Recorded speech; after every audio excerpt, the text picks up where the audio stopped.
Om Sadashiva Samarambam Shankaracharya Madhyamam Asmadacharya Paryantam Vande Guru Paramparam Ishvaro Guratmeti Murti Veda Vibhagine Vyomabda Vyakta Dehaya Dachinamurtaye Namaha Sava Vedanta Siddhanta Gocharam Tamagocharam Govindam Paramanantam Satguru Pranatoshmaham Om Shanti Shanti Shanti Om Namastê. Queridos do Vedanta Brasil, nós continuamos hoje o nosso Panchadasi, capítulo 6. Nós estamos tratando de um tema muito sutil, né? e que requer uma análise muito cuidadosa, né? Que é a respeito da dualidade e da não dualidade. O Vedanta, os Upanishads dizem que a natureza da realidade é não dual. Não existem dois, existe somente um ser, um eu, uma consciência. E nossa experiência do dia a dia, ela nos diz o contrário, ela nos diz que existe, que a natureza da realidade é a dualidade. É importante que a gente compreenda que esta dualidade referida nas escrituras se trata da realidade experienciador, experienciado, conhecedor, conhecido. Essa dualidade que o ser aparece como o jiva, né? E o mundo aparece como objetos que são alguma coisa outra que essa entidade experienciadora. Então, essa dualidade, eu e o mundo, né?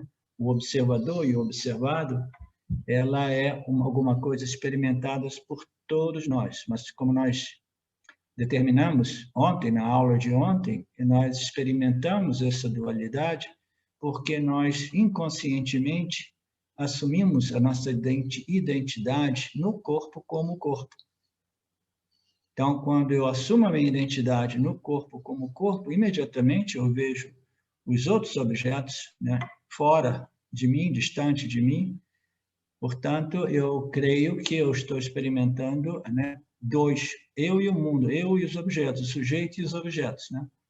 Então, as declarações dos Upanishads servem o propósito, né, nos invitam, né, a reexaminar essas experiências até que a gente possa dar um outro ponto de vista, uma outra perspectiva, compreender que eu, a consciência, existo e tudo existe dentro de mim, não a parte de mim, né? Tudo appartiene, não sei se existe essa palavra, ou só em italiano, appartiene a mim, né?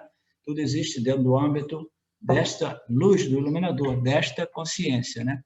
Portanto, os nomes, cores e formas, elas são meras projeções ou constituições, projeções que aparecem para nós, né, tridimensionais, físicas, materiais, mas elas são projeções do Senhor, do grande ilusionista, chamado o Great Maya, né? Então, na aula anterior, nós vimos, quando nós entramos nesse tema da dualidade versus, né, né, contra a não dualidade, esses dois opostos, né? O verso 241 diz que uma pessoa é limitada, ela se sente inadequada, limitada ou livre de acordo com o seu conhecimento, de acordo com as noções que elas retêm a respeito da realidade, da sua experiência, do mundo, etc., da interação com o mundo. Se ela acredita realmente na dualidade, então isso significa dizer que ela acredita que ela seja o corpo, ela está bem estabelecida no corpo, como o corpo, né? Então, naturalmente estabelecido no corpo como corpo, você percebe a dualidade e imediatamente você se sente inseguro, se sente vulnerável, né? Inadequado, insuficiente, limitado. E a lista é longa, porque o corpo, né? O corpo físico e o corpo sutil, ambos, são extremamente limitados, né? O corpo físico ainda mais, porque ele se decompõe, ele se deteriora e se decompõe ao longo de uma vida, né?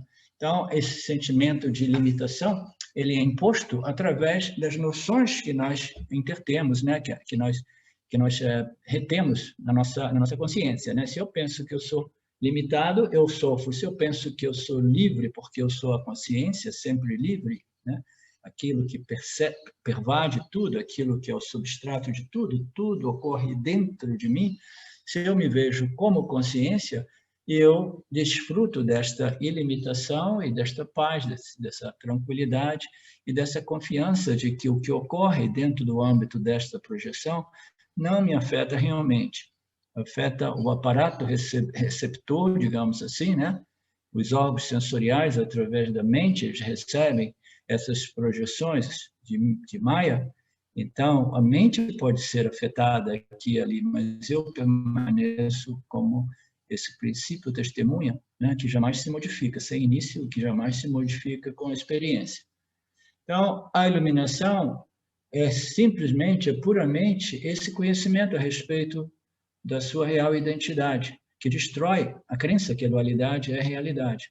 Estabelece o conhecimento de que a natureza de tudo sou apenas eu, a consciência e a existência, e eu sou um sem nada além de mim mesmo, eu sou não dual, né?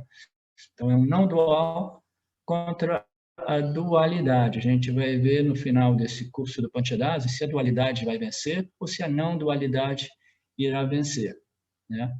Se a não dualidade vencer, nós vamos ter que imprimir esse certificado de iluminação Ananda, como eu disse no final de semana em Joanópolis, né? A gente tem que esperar a conclusão total do Panchadasa. O verso seguinte diz que se você acredita que a realidade não dual não é experimentada por você em cada momento da sua vida, né, diretamente por você, você experimenta essa realidade não dual, se você acredita que a realidade não dual não é experimentada por você diretamente, você está incorreto. E o Vedanta nos convida, né, a reexaminar essas deduções, né, equivocadas. Né? Você está incorreto, porque a realidade é autoevidente. Ela é autoevidente e ela é uma sem nada além dela mesma, e ela aparece como uma multiplicidade de nomes e formas. É a consciência em múltiplas formas, né?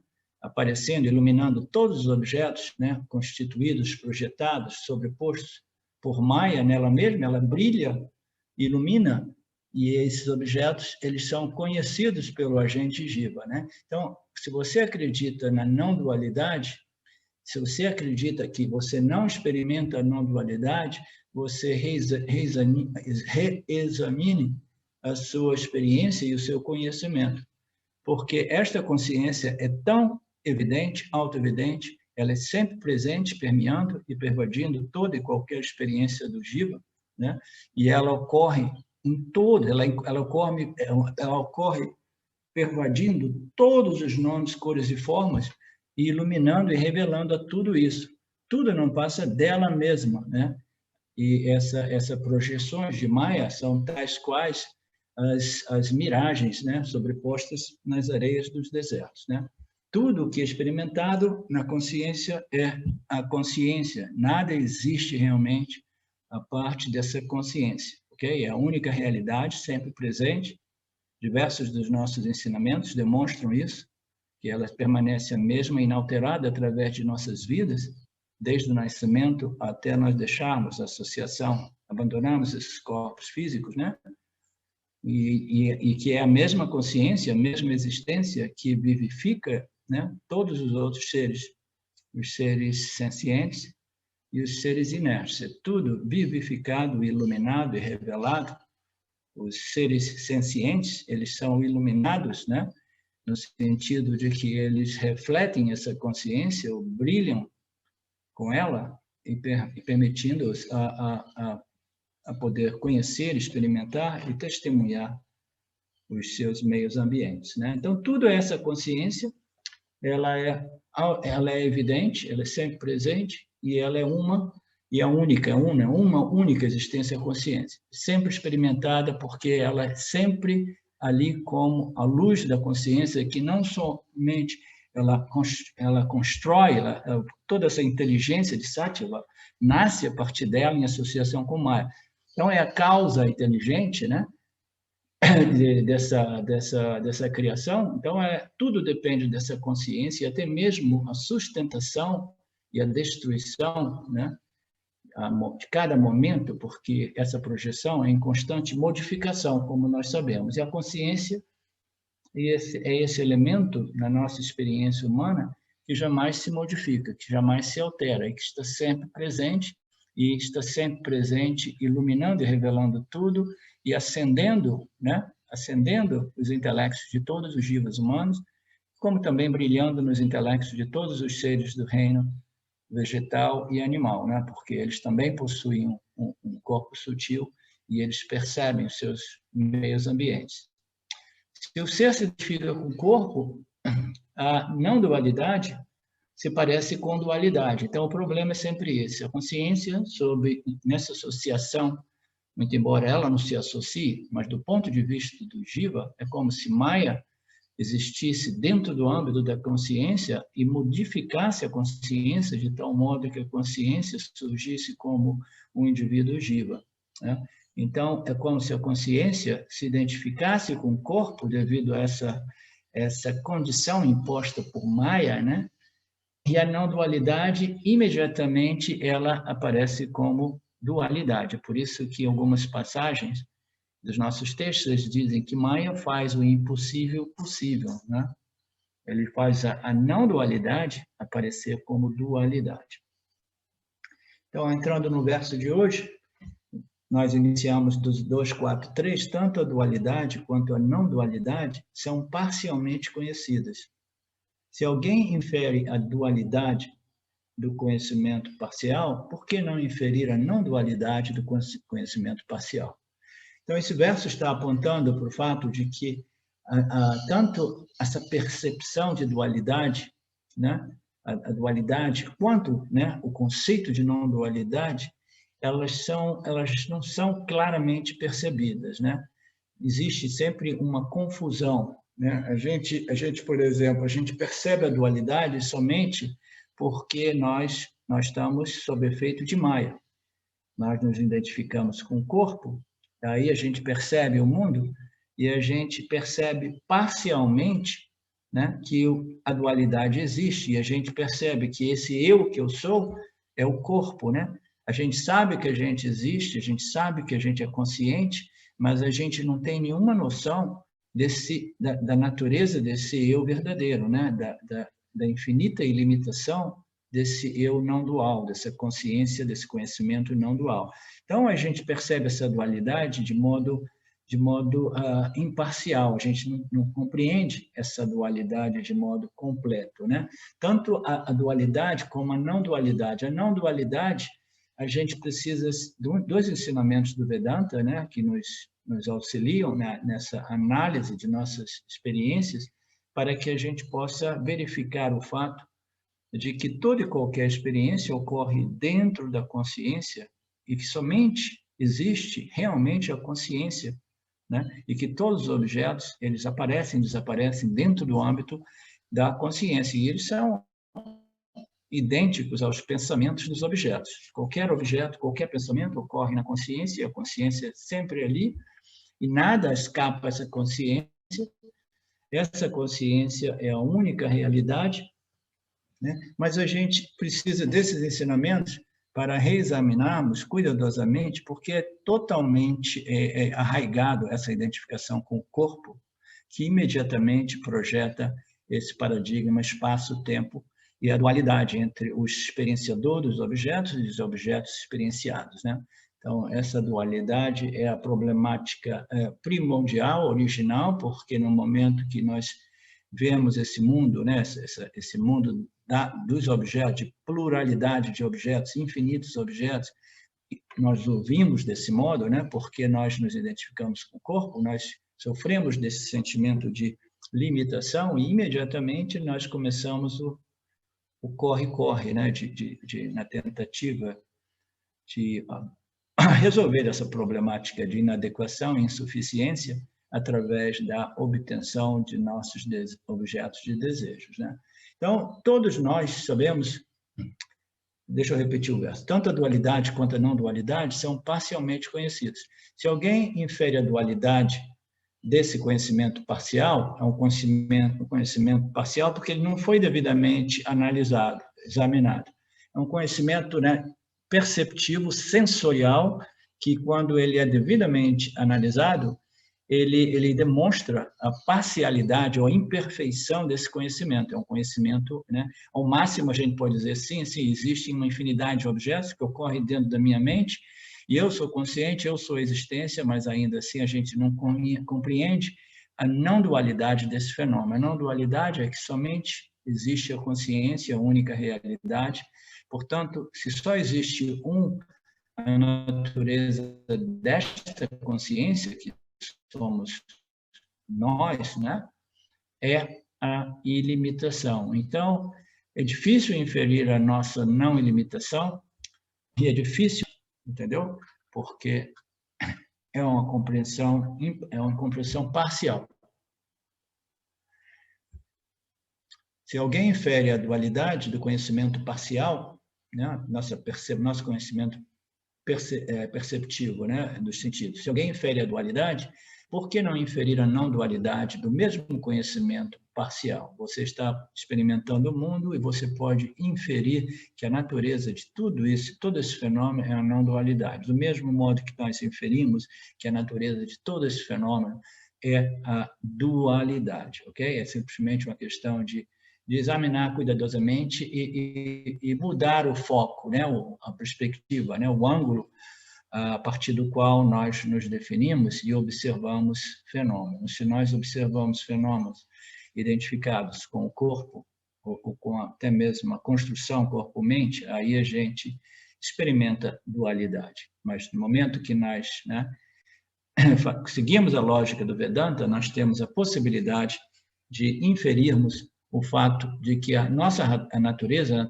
do ser, né, é não dual, né? Tudo isso através desse conhecimento parcial que Maya nos permite, né, devido à inclusão de rajas e tamas na inteligência de Sattva, né, de pura Sattva, né? Todos sabem que são existentes e conscientes, mas nem todos sabem que são ilimitados, não dual, né? Como não há evidências de que você seja separado da consciência ilimitada não dual, senão, não há evidências de que você seja separado dessa consciência. Você já pensou nisso, Felipe? Né? A gente pensa assim, ok, eu sei que existe a consciência, e eu ouvi dizer que eu sou a consciência, mas ainda assim, às vezes eu fico, né, um pouco aqui, um pouco ali, imaginando, sim, eu sou a consciência, mas eu também sou o corpo e a mente. Eu sou o corpo e a mente, mas talvez eu seja a consciência, né? Então, é difícil para a gente, mas a gente jamais realmente verifica isso ao ponto de ter a clara convicção de que não existe evidência de que eu seja separado da consciência. E essa consciência é ilimitada. É ilimitada porque é não dual. A mente, será que a mente é separada da consciência? Será que o intelecto, né, que é aquele que determina as experiências da mente, será que ele é separado da consciência? Será que existem dois fenômenos reais, a consciência e o intelecto? Né? Será que eu sou o intelecto e a mente, e a consciência é o Brahman, e eu ainda assim eu sei que eu existo a parte separado de Brahman, né? Então, não há nenhuma evidência de que o Jiva, que o intelecto Jiva, exista a parte separado da consciência, como nós já observamos. A consciência é o princípio sujeito, testemunha esse princípio, testemunha, né, feito de consciência de existência, né, dentro do qual até mesmo o intelecto e a mente, né, aparecem e desaparecem. A gente sabe que o intelecto aparece durante o estado de vigília e desaparece durante o estado de sono profundo, né? E a gente sabe que eu permaneço, né, através das entidades experienciadoras, né, os corpos experienciadores, corpos dos agentes nos estados de sono, sonho e vigília, né? Eu permaneço como agente, mas existe alguma coisa que ainda consegue testemunhar esses três agentes experienciadores, né? A gente sabe que eu sou consciente do meu jiva, do meu ego, da minha personalidade, né? Das minhas interações, o que eu penso sobre mim, todos esses aspectos da nossa experiência mais sutil, né? Elas são testemunhadas por nós mesmos. Então, qual é a distância entre essa consciência que testemunha realmente tudo, até mesmo o meu intelecto, e o meu intelecto, né? Que é o aspecto mais sutil da minha experiência humana, né? Então, qual é a distância, né? Será que é uma questão de space travel ou uma questão de espaço subatômico? O que é isso, entendeu? A verdade é que não existe realmente essa dualidade, né? Existe somente a consciência, tudo se resolve na consciência, e não existe nenhuma evidência de que eu seja separado dessa consciência. Portanto, à medida que eu me defino como consciência, entendeu? Tudo ocorre dentro de mim e não a parte de mim, não separado de mim, porque a natureza dessa consciência e existência é uma sem nada além dela mesma, é um sem o outro, né? É não dual. E diversos dos nossos ensinamentos demonstram isso, né? E essa consciência é uma, não é diferente entre uma pessoa e outra, né? Os pensamentos contidos na consciência, né? Na consciência da constituição, né? Da constituição corpo-mente chamada Siden e aquela de Cardoso são evidentemente diferentes, né? As mentes são diferentes, mas essa consciência, essa luz do iluminador, ela é a mesma. Então, tudo ocorre somente dentro da mesma luz, né?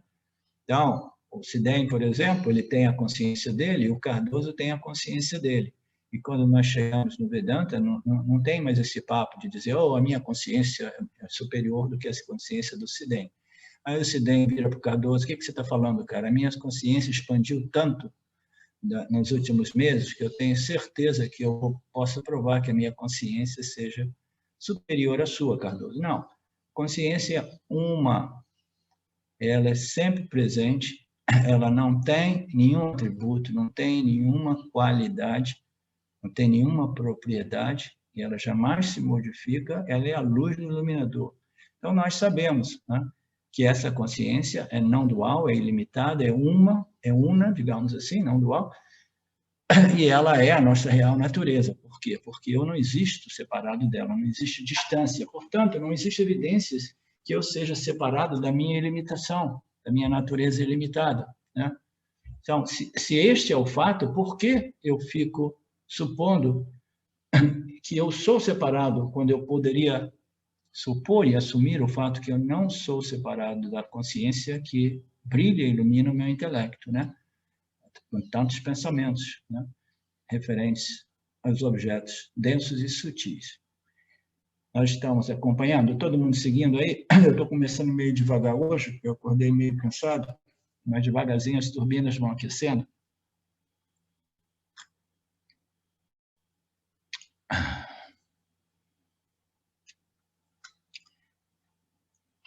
O verso 24 diz que a dualidade contradiz a não dualidade. A dualidade contradiz a não dualidade. A dualidade é a experiência de todos. Então, como você pode inferir a não dualidade? Então, essa é uma dúvida do objetor, né? Ele diz assim, não, mas a dualidade, ela vai contradizer esse papo aí de não dualidade, né? Porque é a experiência de todos, né? A dualidade, né? A dualidade é experienciada por todos. Então, como é que eu vou conseguir compreender a não dualidade se a experiência minha de todos é a dualidade? Como você vai inferir ou conhecer a não dualidade, né? Então, esse é o ponto. O Jiva assume que os sentidos interpretam a realidade assim como ela é. Então, esse é um tópico interessante que pode nos conduzir a um ensinamento do Vedanta chamado localização dos objetos, que talvez venha a reforçar a nossa compreensão na nossa natureza não dual, né? O Jiva assume que os sentidos, eles recebem os estímulos, eles interpretam a realidade. Os sentidos, eles não interpretam realmente, né? eles recebem os estímulos do campo e a mente, imediatamente, ela interpreta mais do que interpreta, como se diz, ela integra esses sentidos, esses estímulos sensoriais, numa única experiência. Aí, quando ela tem essa experiência, ela questiona e imediatamente ela submete, né, esse contato ao intelecto, né? Esse é o processo. Então, o Jiva, né, em seu aspecto mais elevado, que é o intelecto humano, ele assume que todo esse material que é canalizado através dos órgãos sensoriais e apresentados pela mente para ele, entendeu? Ele assume que aí ele interpreta, né, a realidade assim como ela é. Então, o intelecto ele vai interpretar essa realidade através das dados, né, das datas, né, como é que se diz, das informações recebidas através dessas percepções sensoriais. Essas percepções sensoriais, elas não são sencientes, né? A mente ela vai gerar uma experiência mais ou menos senciente, e essa senciência vai ser determinada através da inteligência do intelecto, né? E ele assume que ele pode confiar nessas interpretações recebidas através dos órgãos sensoriais, né? O Jiva ele não examina a natureza da sua experiência devidamente. Ele considera realmente não, essa percepção sensorial ela é fiel aos fatos, é fiel à realidade da experiência. O Jiva considera o corpo como o ser, como eu. E ele vê os objetos como algo que é outro que ele, né? O que não o corpo, né? Ele vê o mundo como objetos que ocorrem dentro da sua mente, né? Ele considera o corpo-mente como ser, assim fazendo, ele vê os objetos separados dele, dualidade, e não percebe que o seu corpo é um objeto como qualquer outro, né? Por quê? Porque o Jiva ele não desenvolveu ainda uma sutilidade, ou sutileza, ou purificação discriminativa capaz de objetivar o seu próprio ego, o seu próprio intelecto, né? Então, esse processo de desenvolvimento, de discriminação, de crescimento espiritual, nada mais é do que um processo de, gradualmente, nós objetivarmos, né, o ego, o intelecto, a mente, as emoções, a gente vê tudo isso como o quê? Como objetos, né? Então, essa capacidade de objetivação é equivalente à capacidade de discriminação.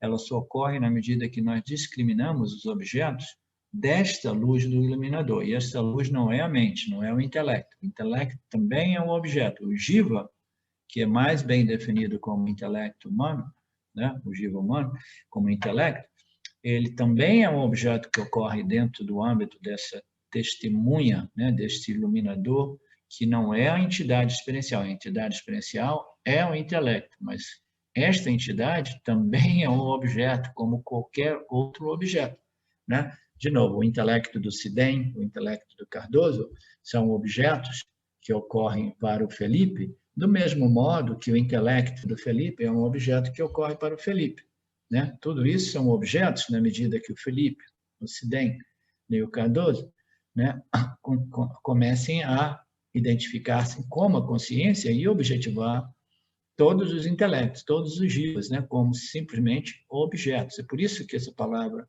objetos é muito facilmente compreendida como aquilo que pode ser objetivado.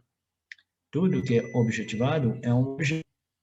Então, nossa capacidade de ver os objetos como alguma coisa que não seja eu, né? Quando a gente vê alguma coisa, o que a gente conclui a respeito dessa objetivação de fenômeno? Nós concluímos o quê? Que eu não posso ser aquilo que eu estou objetivando. Eu não posso ser aquilo que eu estou testemunhando. Eu não posso ser aquilo que eu estou conhecendo. Eu não posso ser aquilo que eu estou experimentando. Por quê? Porque eu não posso ser a luz do observador e o objeto ao mesmo tempo. Ou eu sou uma coisa ou eu sou outra, né? Então, quando a gente percebe alguma coisa, algum fenômeno que ocorre dentro do nosso intelecto, da nossa mente, se nós percebemos, significa que nós objetivamos E eu não posso ser a luz do sujeito e o objeto iluminado pelo sujeito ao mesmo tempo. Naturalmente, mais tarde a gente reflete nessa luz do iluminador, mas de modo diferente. A gente vai resolver isso negando realidade a todos esses objetos.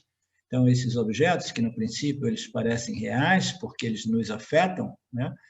E por que esses objetos nos afetam? Porque eles possuem essa força magnética, né, de atração e repulsão, que nos perturbam, né? Então, no início, nós precisamos discriminar esses objetos da luz desse objetivador, a luz desse sujeito absoluto, né? Então, nós vamos fazendo esse processo de objetivação que depende da discriminação. Se a gente percebe alguma coisa, não, eu não posso ser isso, eu não sou isso. Então, eu não sou nem mesmo o intelecto. Mas o Jiva, né, sob o efeito de Maya, ele assume que ele é realmente o intelecto. Ele não examina a natureza da sua experiência, ele considera o corpo-mente como o ser real. E ele vê os objetos como algo que não, como algo que ocorre outra que ele fora dele mesmo, né? Fora dele mesmo. E não percebe que o próprio corpo dele é um objeto como todos os outros que ele percebe. Portanto, ele acha que os objetos estão separados dele. Assim, isso explica a mecânica, né, da experiência de dualidade, né? A gente percebe os objetos separados, a gente vê os objetos, né, como alguma coisa outra que eu, né? Eu, a mente, percebo os objetos como separados de mim, e eu não percebo que até mesmo o meu corpo é um objeto, porque eu não desenvolvi essa perspectiva maior, absoluta, entendeu? Na qual tudo é objetivável, inclusive o intelecto do observador, né? Essa é a dificuldade dos cientistas, eles não conseguem objetivar o intelecto do investigador, né? do pesquisador. Portanto, ele acha que os objetos estão separados dele. Ele pensa que o corpo é um elemento material fixo e não percebe que a experiência do corpo é apenas o pensamento do corpo presente na consciência a qualquer momento. Ele pensa que o corpo é um elemento fixo, né, sempre presente. Não percebe que a experiência do corpo nada mais é do que um pensamento. Esse corpo é meu corpo, né, que ocorre dentro do âmbito da consciência, né? Se eu entendesse, se o Jiva entendesse seu raciocínio ainda mais, veria que o pensamento do corpo é feito de consciência, que a consciência de que é feito e a consciência do observador são a mesma. Então, nós chegamos à mesma conclusão de sempre, né? Jiva Atma é Paramatma, né? Se eu entendo realmente todo esse processo, né, eu vejo que o pensamento, o corpo-mente, né, é feito de consciência, ele existe dentro da consciência, não separado da consciência, né? Consciência, né? Uma vez Maya entra em operação, ela produz pensamentos / objetos, né? E que a consciência de que é feito, que todos os objetos são feitos de consciência, né? Aparecendo como pura inteligência, a causa material de tudo, né? A causa inteligente de tudo. Que a consciência é feita de consciência e que a consciência do observador é a mesma da consciência original, né? A consciência refletida é a mesma que a consciência original. Eu acho que seja uma boa ideia a gente fazer uma experiência da localização dos objetos. É incomum, no entanto, esperar que um Jiva normal faça essa inferência sem os ensinamentos dos Upanishads. É incomum, é improvável, é quase impossível que um Jiva, né, faça essa inferência sem a ajuda dos ensinamentos do Vedanta, né, ensinamentos do Upanishads e do Gita, né? É praticamente impossível. E quando aparentemente nós vemos, né, pessoas, indivíduos como Ramana Maharaj e alguns outros que conseguem essa discriminação e estabelecer a mente identificada na consciência como consciência e compreender a natureza una dessa consciência, natureza não dual, aquilo que além do nascimento, crescimento, envelhecimento e morte, né? Então, quando nós fazemos quando ocorrem alguns indivíduos que chegam a esse mesmo autoconhecimento, né, a gente pensa que não, é possível, mas não é possível porque são indivíduos que já já passaram por esses ensinamentos e nascimentos anteriores, né? Agora, um outro ponto que eu quero apresentar nesta passagem é que aquele de dualidade é a experiência de todos. Então, como você pode, no verso propriamente, né? O verso 244, a dualidade é a experiência de todos os vivos. Então, como você pode inferir a não dualidade, né? Então, existe essa palavra aí, inferir a não dualidade. Esse inferir aí, ele pode dar margem a alguma confusão, né? Seria melhor substituir essa palavra, mas eu não estarei aqui substituindo as palavras do Swami Vidyaranya, né? A dualidade é experienciada de todos, então, como você pode compreender a não dualidade? Por quê?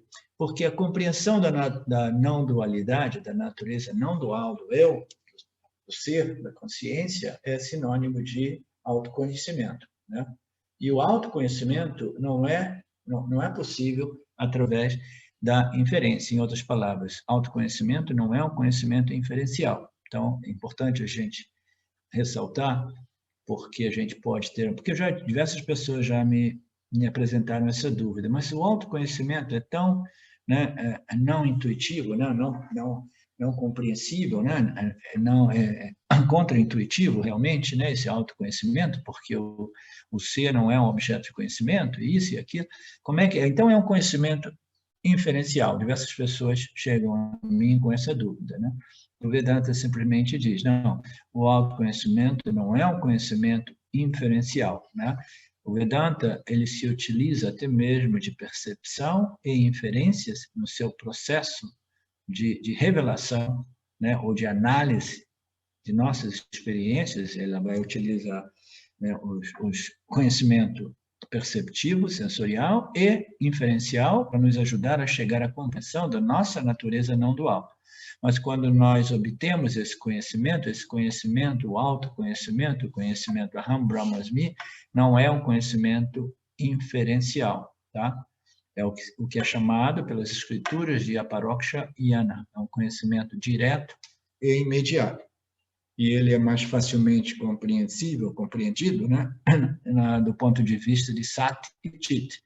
Quando a gente se dá conta daquilo que nós somos, quando a nossa identidade ela se transfere do corpo-mente para a consciência, né, que ilumina o corpo-mente, vivifica esse corpo-mente, quando isso ocorre, é relativamente fácil para o indivíduo reconhecer a sua natureza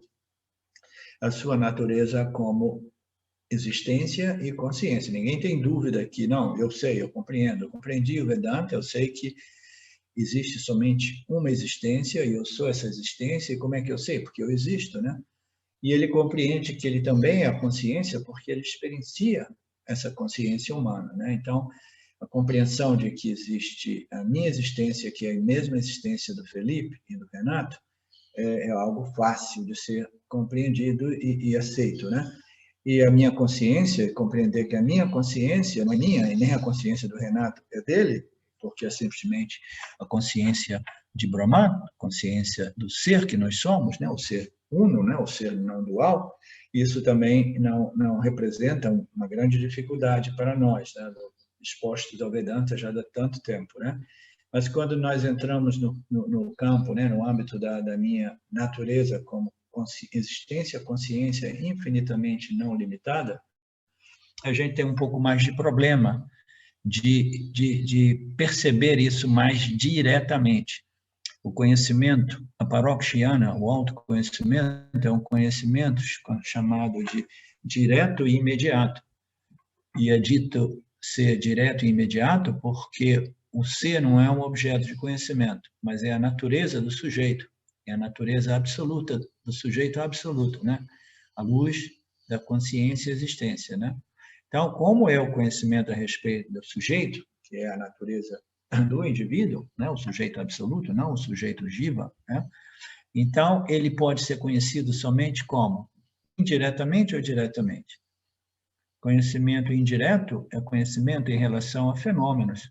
Fenômenos, objetos, a gente conhece eles indiretamente através dessa dualidade, o conhecedor e os objetos conhecidos. Mas o autoconhecimento é um conhecimento a respeito da natureza do sujeito. Então, não é indireto, é direto. E ele é direto através dessa clara, óbvia compreensão final de que eu sou essa luz que ilumina todas as minhas transações e que revela todos os objetos que eu conheço e que desconheço, porque eu não os conheço realmente, né?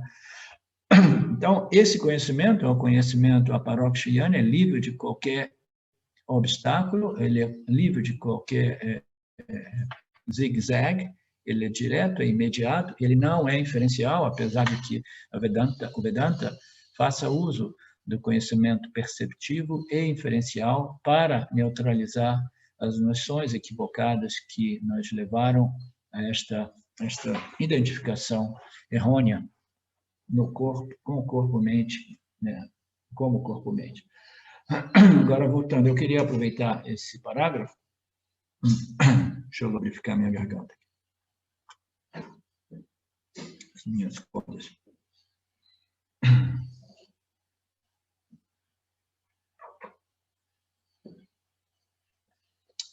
Então, essa passagem aqui, ela falando sobre a dualidade. Todos nós experimentamos a dualidade, tá? Então, nós temos aqui uma cola, ok? É uma cola e ela se encontra na minha mão, né? Então, quando a Silvana percebe essa cola, ela imediatamente, né? Ela fala assim, não, essa cola, ela existe e ela existe muito distante de mim. Eu nem sei exatamente onde é que o Arlindo está, mas eu sei que ele está lá em Goiás. Então, existe uma distância de tantos quilômetros, né? Então, imediatamente eu percebo, né? Se o Cardoso estivesse aqui no jardim, ele diria, sim, está a poucos metros de mim. Esse objeto existe, né? Distante de mim, né? Na mão do professor, né? Então, imediatamente, a nossa experiência define, né? Estabelece esse dualismo, né? Não, o objeto existe lá fora, localizado, nesse caso, né, na mão do Arlindo, né? Então, nós estamos experimentando esses objetos fora de nós mesmos, né? Mas quando nós analisamos essa experiência dualística, a gente tem que compreender que esses objetos, fundamentalmente, eles chegam a nós como? Se a gente fechar os olhos, ele já não chega, né? Porque eu estou apresentando um objeto definido principalmente por sua forma e sua cor, com algumas letras nele, né? Então, não é um objeto que possui um cheiro, por exemplo, entendeu? Ou uma melodia, ou qualquer coisa. É um objeto, simplesmente, que possui essa propriedade de forma e cor, né?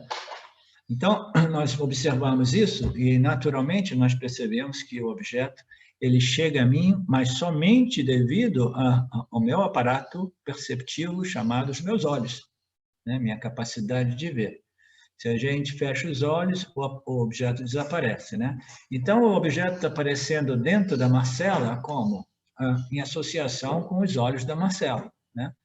Então, ele aparece através desse olho, desse instrumento, né, de visão da Marcela, né, que percebe a forma, a cor, e ela tem o conhecimento desse objeto, ela sabe que esse objeto é um objeto que cola as coisas, portanto é chamado uma cola, né? Então ela experiencia, e essa experiência é fiel ao conhecimento, né, o consenso geral desse objeto, da propriedade principal desse objeto. Ela percebe isso, e quando ela percebe isso, ela percebe através desse instrumento sensorial. Agora, o instrumento sensorial, ele só é realmente devidamente capturado, né, dentro da mente do indivíduo através dos órgãos sensoriais. A gente precisa não somente dos olhos, né, porque os olhos eles podem estar abertos ou fechados, e eu posso apresentar essa cola diante com a Galaxy. A Galaxy, de repente, ela brigou com o namorado semana passada, eu apresento essa cola para ela, e aí ela não vê a cola. Os olhos estão abertos, estão perfeitamente, né, em ordem, mas ainda assim ela não vê, porque outros pensamentos estarão ocupando o seu órgão de visão. Ela não vai ver isso, entendeu? Ela vai se distrair ou vai ver outras coisas, entendeu? Ao redor dessa cola. Então, nós precisamos do instrumento perceptivo, o órgão de percepção que ocorre dentro da mente, entendeu? Aí a gente precisa da mente integrando esse canal, né, de estímulos, né, estímulos perceptivos, sensoriais, ela vai integrar isso e imediatamente ela apresenta para o intelecto, dizendo, olha, eu acho que é uma cola, né? Aí o intelecto vai dizer assim, sim, essa cola, isso é uma cola e ela não me serve nesse momento, né? Mas onde é que está essa cola? Ela está lá fora, na mão do Arlindo, né? Então, tudo isso está ocorrendo aonde? Na mão do Arlindo, que se encontra em Goiás, ou está ocorrendo dentro da percepção, né, nossa, através dos órgãos sensoriais. Mas aí nós temos que observar que os órgãos sensoriais, eles são energia, matéria, são instrumentos construídos por matéria, eles são inertes, né? Mesmo quando nós nos referimos a eles do ponto de vista do órgão perceptivo, não do instrumento perceptivo, o instrumento perceptivo é mais fácil para a gente compreender. Ah, sim, não, os meus olhos, eu tenho os olhos, eles ainda estão em funcionamento, é físico, né? É tangível, né? Mas a gente sabe que esse objeto ocorre não somente nesse aspecto mais físico-material, mas ocorre, depende que a gente experiencie, depende também do aspecto mais sutil desse aparato experienciador, que é sutil, né? Então, ele ocorre dentro do corpo sutil, mas tanto o instrumento físico-material, a orelha, os olhos, etc., como o órgão sutil que existe no âmbito do corpo sutil, ambos são inertes.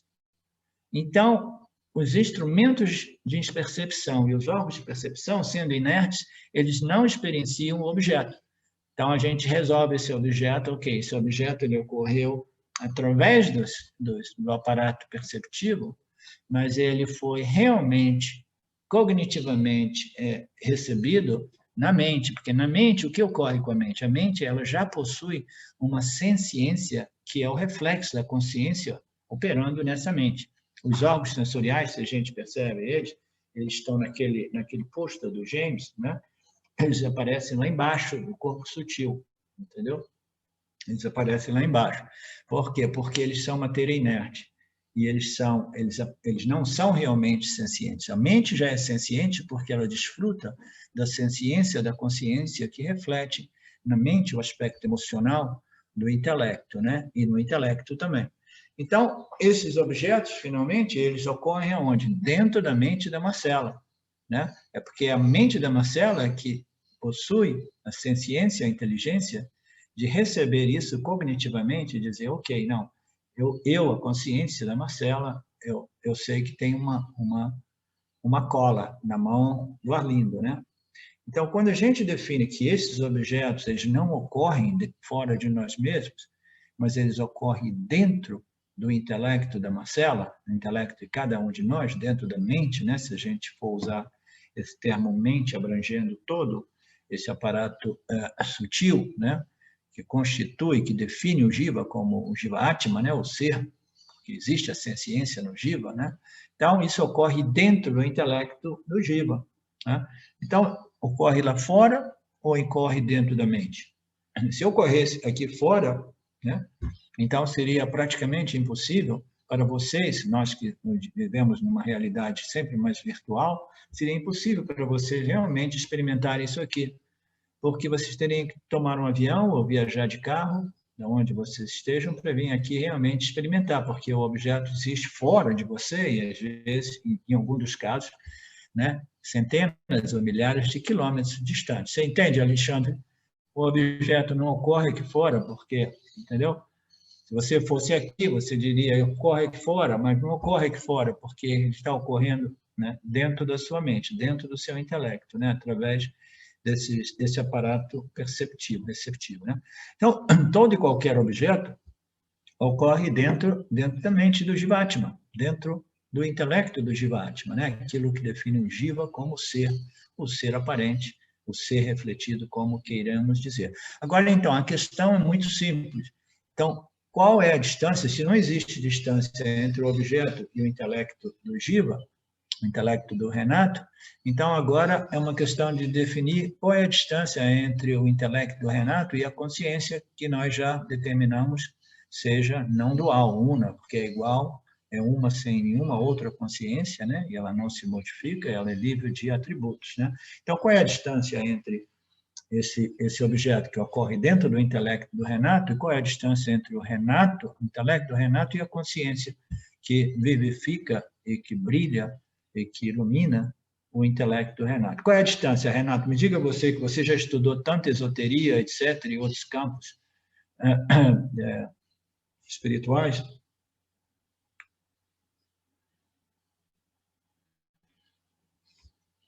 Parece que o Renato ele faz que nem aquela piada do cara que vai ao terapeuta, aí deixa o gravador lá no terapeuta, porque ele diz, não, eu sou muito ocupado, minha vida é um corre-corre, você fala aí com o meu gravador, depois eu mando a minha secretária me buscar o gravador, né? Mas vocês já compreenderam, né, Felipe? Não existe nenhuma distância entre o seu intelecto e a consciência. Você acredita que exista? As escrituras dizem que não. Agora Mas não, eu estou falando aqui da sua análise, da sua análise. Nós estamos reexaminando a nossa experiência através deste ensinamento chamado localização dos objetos. E na medida que a gente segue a lógica apresentada pelos Upanishads, por esses ensinamentos, a gente chega a uma determinada dedução, né? Conclusão. A conclusão é que esse objeto não está ocorrendo, não está sendo experimentado lá fora, está sendo experimentado na minha consciência, no meu intelecto, na minha mente. Então, a questão é determinar qual é a distância entre o meu intelecto. A passagem aqui dizia que não há evidências que o meu intelecto seja separado disso, né? Então, por que não assumir a possibilidade que eu seja a consciência, porque o meu intelecto existe dentro do âmbito da consciência, né? Então, nós estamos reexaminando nossas experiências que começam através dessa dualidade aparente, elas viajam através dos instrumentos sensoriais, elas chegam a nós bem integradas pela mente, são experienciadas, né, e são determinadas pelo intelecto como um objeto esse ou aquele, né? Então, tudo isso ocorre dentro do intelecto do Jiva, e a questão aqui, Felipe, é determinar com convicção ou não se nós existimos separados da consciência ou se nós existimos não separados. Mas quando eu digo não separados, é assim, realmente não separados. Não existe nem mesmo uma sobreposição, porque esta sobreposição é aparente, entendeu?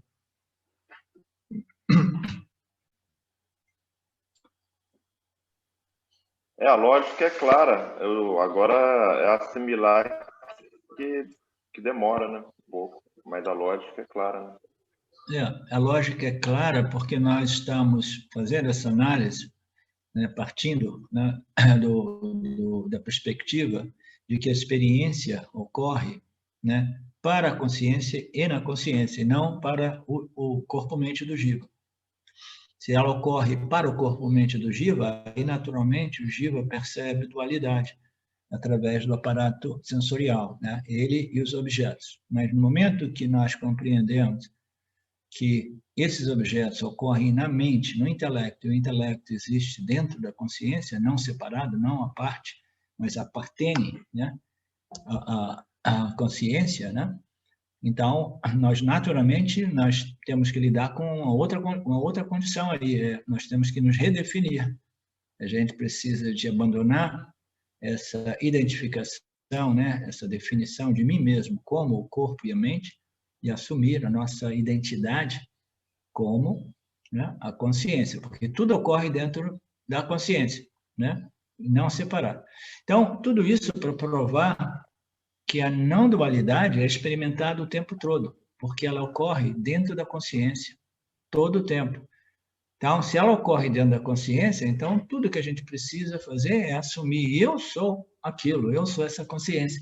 Tudo ocorre dentro de mim como uma mera sobreposição aparente, portanto, eu não preciso mais de sofrer, né, esse corre-corre, né, nessa interação com o campo, né, sobre a crença equivocada, né, de que os objetos são reais, eles existem fora de mim. e que eles servem o propósito de me completar, né? Então, esse é o nome do jogo, né? O jogo de Mítia, o jogo de Maia, né? O aparato corpo-mente e os nossos órgãos dos sentidos são um instrumento, né? Sim. Apenas um instrumento. Um instrumento para quê? Para quem? Para o quê? Para a consciência. Exatamente. A consciência, ela, devido a esse poder, né, de Maia, ela aparece, né, em dualidade como o agente conhecedor, experienciador, mas esse agente que se acha realmente o ser, ele precisa de objetivar a si mesmo como corpo-mente e assumir a sua identidade como consciência, porque tudo ocorre para a consciência através dos seus instrumentos chamados os jivas, né?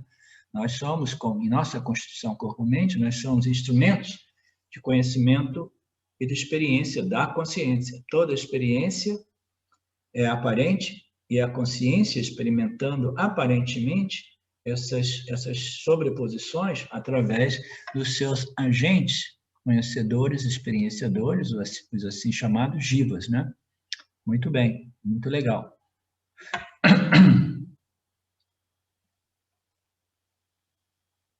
Então, outro ponto que a gente pode compreender também, quando nós observamos um objeto localizado assim, como na mão, a gente pode seguir uma outra lógica muito interessante e começar a investigar onde que esse objeto está realmente localizado.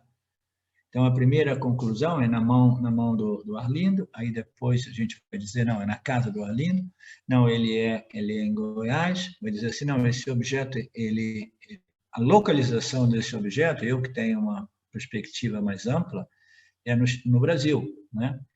Aí alguém vai dizer, não, ele ocorre no hemisfério sul, na América do Sul e assim por diante. Aí no final a gente diz assim, não, ele existe no planeta Terra. A gente seria errado dizer, Felipe, que a localização desse objeto é no planeta Terra? Não seria errado, né? Depende do ponto de vista, da perspectiva. Do mesmo modo, a gente poderia dizer que esse objeto se encontra no sistema solar, né? Então, a gente vai expandindo a nossa perspectiva e, no final das contas, a gente chega à conclusão que esse objeto, ele existe aonde? Existe dentro do âmbito do espaço, né? E o espaço não é limitado a nenhuma área do universo, nenhuma parte do universo. O espaço é o substrato de Mítia, né? Então, esse objeto, ele está localizado aonde? No espaço, né? Então, a questão agora é, e onde é que o espaço está localizado, Felipe?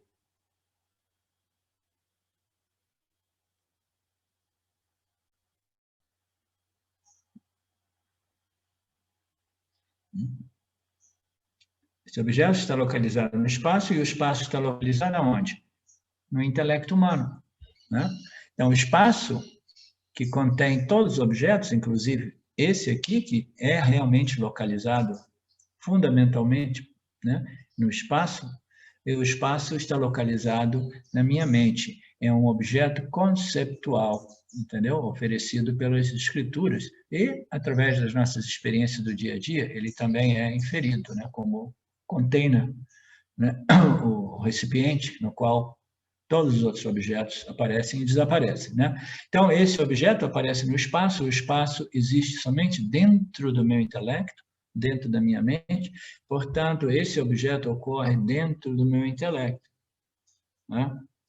Porque se ele ocorre no espaço, e se o espaço ocorre dentro de mim como um objeto conceptual, então, este objeto, como todo e qualquer objeto, ocorre somente dentro do meu intelecto, do intelecto humano.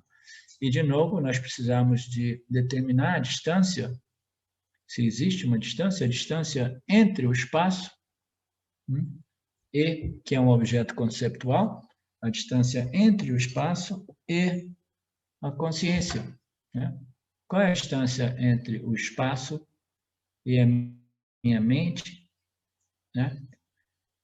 E depois da minha mente e da consciência, né? Então, não existe espaço. Os objetos ocorrem dentro da mente como uma projeção da mente, como um vrit, uma modificação dentro da mente. Então, esse é um objeto que ocorre, e ele ocorre na mente, ele não existe separado da mente, e a mente não existe separado da consciência. Esse é o ensinamento que nós podemos, né, rever de novo, de forma até muito, né, não somente lógica, mas, né, de forma racional, racionalidade, mas também experiencial, que tudo está ocorrendo realmente dentro da mente e que a mente ela ocorre dentro do âmbito da consciência. Por quê? Porque até mesmo o intelecto é objetivado pela consciência, né? Nós sabemos que eu não sou o meu intelecto, eu não sou as minhas emoções, eu não sou o meu sistema de memória, eu não sou o meu ego, eu não sou os órgãos sensoriais, eu não sou os meus instrumentos sensoriais, eu não sou o meu corpo físico, mas ainda assim, tudo que eu experiencio, ele é experienciado através desse aparato complexo chamado o corpo-mente, o complexo corpo-mente. Então, ele chega até o meu intelecto, e o meu intelecto, então, ele é objetivado pela consciência, na medida que a gente observa que tudo ocorre dentro de mim e não separado de mim. Não existe distância entre eu, a consciência, e o intelecto, através do qual eu, a consciência, experiencio o mundo. Ok? Ao verso 246, né, nos diz que o mundo inteiro é um produto de Maya, que é incompreensível, né? Não duvide, né? Vidyarani dizendo, não duvide, a realidade é a consciência não dual, ou em outras palavras, a consciência não dual é a única realidade, né?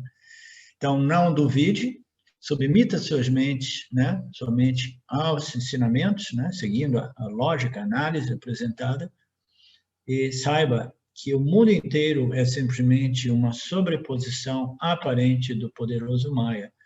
Sobreposição essa que é incompreensível ao intelecto humano, mas ainda assim ela existe e ela vai enganar, né? Ela vai iludir quase que a inteira população mundial de jivas humanos que creem fielmente na realidade da dualidade, né? Então, o Vedanta ele serve exatamente para que essa reversão, né, da dualidade que se torna dualidade a partir de Maya, e que a reversão possa ser revertida novamente, de modo que a gente possa compreender a nossa natureza não dual. A melhor resposta ao argumento de que a experiência prova a dualidade é incentivar o buscador a avaliar honestamente os benefícios da dualidade. Só não existe nenhum argumento superior a esse. Você gosta da dualidade? Você aprecia a dualidade? Então, a desfrute e observe bem para ver o custo-benefício desta compreensão equivocada, né? A crença de que os objetos são reais e que eles possuem valor intrínseco, etc., etc. Então, o melhor argumento, né, a respeito dessa disputa, né, é sugerir ao objetor, né, que ele procure, né, ver honestamente o custo-benefício dessa crença, que são nulos se você quiser moksha, né? Se você quiser realmente a libertação da experiência, o custo-benefício vai ser zero, porque não importa o quanto habilidoso o indivíduo seja de obter resultados favoráveis, né? Ainda assim, do ponto de vista de moksha, que é a libertação das experiências, né? Ser livre e independente das experiências, né? Que é a única libertação que existe. Então, é nulo o custo-benefício dessa crença equivocada na dualidade, né? Então, de se viver com a crença de que a realidade é uma dualidade. Para termos confiança na não dualidade, devemos aprender a pensar a partir da plataforma não dual, até vermos que a não dualidade é um fato, né? De novo, ver que a não dualidade é um fato não significa viver dentro de uma vacuidade na qual não existe nenhum objeto sendo percebido por esse jiva iluminado que agora vive numa vacuidade, onde ele não experiencia nada. Vocês veem, fica mais fácil compreender por que dessas noções de nulidade, vacuidade, nirvikalpa samadhi como sinônimo de moksha, libertação. Você se livra somente se você, né, literalmente, experiencialmente, entrar num estado no qual a experiência é de total, né, vacuidade, ou nulidade, nenhum objeto de experiência, né? Então, para ter fé na não dualidade, devemos compreender, aprender a pensar a partir desta minha identidade não dual, né? Até que eu possa ver que a não dualidade é um fato, apesar dessa persistente sobreposição de objetos, né, que ocorrem dentro do âmbito do meu intelecto, que, na verdade, ele existe dentro do âmbito da consciência, a minha real natureza, né? Então, tudo existe dentro de mim, na consciência, através do meu instrumento de experiência e conhecimento, né, o aparato corpo-mente, ocorre dentro de mim, portanto, tudo é somente eu, e todas essas sobreposições, elas são tal como miragens, né? Então, isso se torna um fato, apesar das projeções permanecerem, né, ocupando, né, essa sobreposição. Do mesmo modo que as projeções na tela do cinema ocorrem, a gente vai assistir um filme, se o filme for bom, e a gente começa a se identificar com alguns dos atores, né, alguns dos protagonistas, aí, às vezes, a gente se sente até mesmo envolvido na história, né? Quando a gente vê, a gente está chorando, não, mataram o cara, etc, etc. Então, isso é devido a quê? A identificação com essas projeções na tela do cinema, né? Então, se nós nos identificamos com as projeções de Maia, sendo a primeira projeção de Maia, o nosso aparato corpo-mente, né, que é um objeto que ocorre dentro de mim, a consciência, se nós nos identificamos, nós iremos sofrer as dores, os prazeres e desprazeres, né, de Mithya, né, na medida que as circunstâncias são favoráveis, às vezes, e desfavoráveis outras vezes, né? Então, nós temos que ter fé na não dualidade até que ela se torne um fato muito claramente, né, compreendido, apesar dessa projeção, né, permanecer, né? Prática do autoconhecimento. A prática do conhecimento. Normalmente, o conhecimento não é algo a ser praticado, né? Quando a gente fala, a gente chega no Vedanta, aí nós queremos saber, ok, tudo bem, isso é a teoria, mas me dê a prática.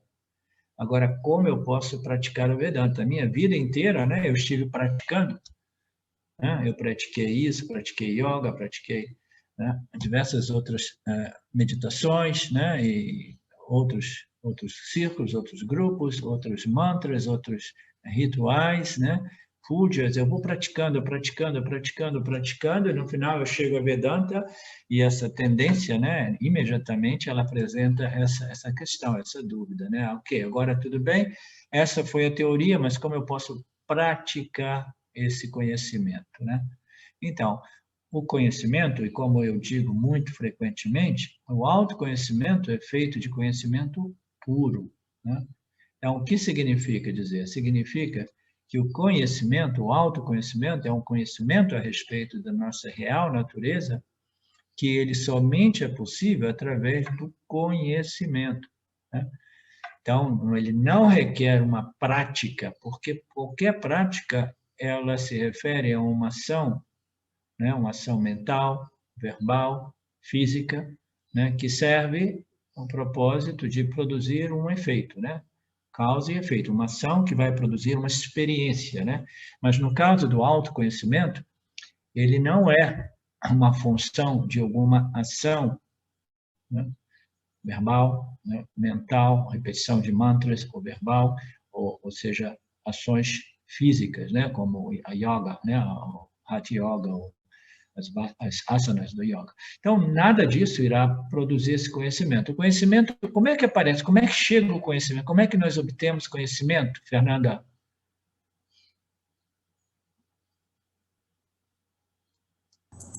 Através da contemplação? Através da contemplação. Se nós queremos o conhecimento a respeito da minha real identidade, que é livre e independente, né, e é inteira e completa, né? Se eu quero esse conhecimento, eu também preciso de quê?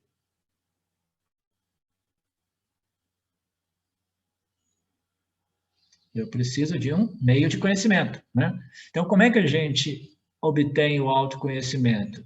Não é através de uma ação, seja ela repetição de mantras, ou seja ela repetições ou focos mentais, entendeu? Seja ela um objeto de meditação, né, baseada na mente, no foco, na repetição de mantras ou ações físicas, todas essas atividades espirituais, assim chamadas espirituais, elas, no máximo, elas vão produzir um melhoramento do aparato corpo-mente, né? O aparato desse buscador. Mas o conhecimento, ele ocorre através da contemplação, né, a respeito do objeto de conhecimento. E, nesse caso, o objeto de conhecimento é o meu eu, o meu ser. Eu quero saber o que é esse eu, o que é esse ser que eu experimento aqui, o que é essa consciência que eu experimento, o que é essa existência. Eu quero saber se ela é realmente inadequada ou se ela é livre de qualquer sentimento de adequação e inadequação.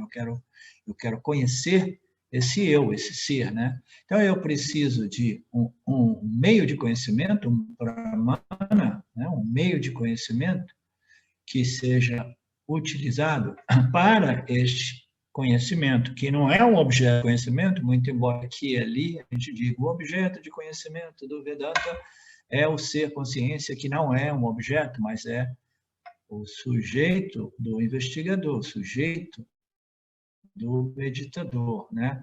Então, a gente precisa de contemplar e a gente precisa de um meio de conhecimento que possa revelar para nós este tal, assim chamado, ser, consciência ilimitada, Satchitananda, né? Como é que o Vedanta, como é que os Upanishads vão revelar isso? Eles jamais revelam o ser que nós somos através de descrições de qualidades, propriedades e atributos. O ser é isso e aquilo. Por quê? Porque as escrituras, né, além do mais, elas dizem que este ser que nós somos, ele não pode ser descrito através dos seus atributos e propriedades, porque ele é livre de atributos e propriedades. Os atributos e as propriedades ocorrem quando Maya começa a sobrepor, né, essas variáveis, essas energias, né, no ser, né, que dão margem a todas essas configurações, né, que nós vemos no universo, né? Então, a gente não pode conhecer o ser como um objeto, né? Mas, ainda assim, existe esse pramana, esse meio de conhecimento que revela o ser, né, não através das suas propriedades, mas através da sua natureza, que é livre de propriedade. E ele faz isso através de uma lógica, de uma análise baseada na nossa experiência, que vai destruindo todas essas noções, né, errôneas que me estabeleceram no corpo e na mente como corpo e mente, né? Então, isso precisa ser desmantelado, né, dissolvido, destruído, essa identificação firme no corpo e na mente. Então, nós precisamos, sim, de um meio de conhecimento que revele o ser, e o conhecimento, ele não pode ser praticado, mas ele pode ser praticado. Como é a prática do conhecimento, do autoconhecimento?